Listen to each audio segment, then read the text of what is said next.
Pour comprendre la gloire de Dieu, il est nécessaire de parcourir toutes les Écritures. Nous lisons l'évangile de la gloire. Pour être plus précis, il est dit l'évangile de la gloire du Dieu béni.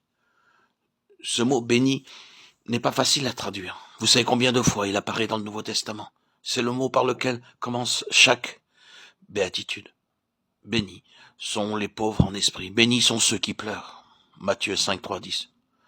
Ailleurs, dans le Nouveau Testament, le mot est traduit par heureux. Et c'est ce que nous avons dans les béatitudes. Heureux sont les humbles, et ainsi de suite. Mais vous hésitez à employer ce mot en relation avec Dieu. L'évangile de la gloire du Dieu heureux. Cela ne sonne pas bien à nos oreilles.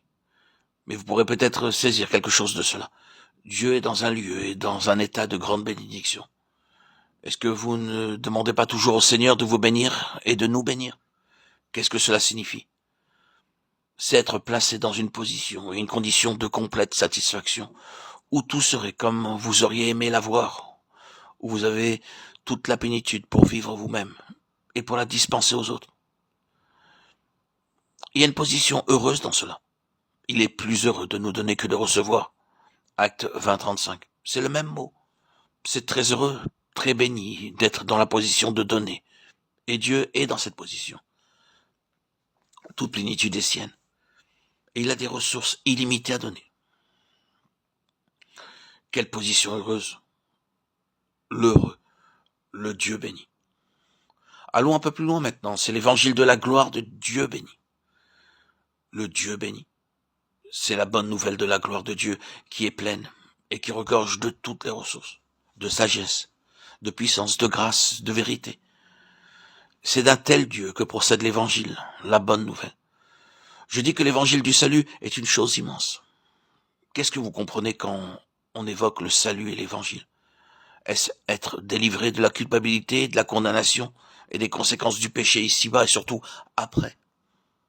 Et peut-être certaines autres bénédictions telles que la science et bien d'autres choses. Mais par cela, vous avez seulement touché la frange de l'évangile. Je le dis encore, ce n'est pas un autre évangile, un deuxième évangile, c'est un seul et même évangile.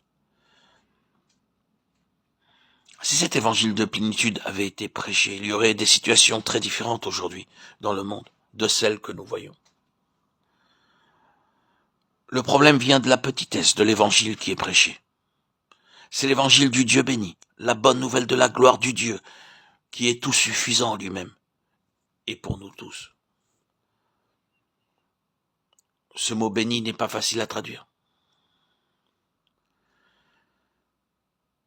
Mais il est une bénédiction pour nous. Si nous accueillons Dieu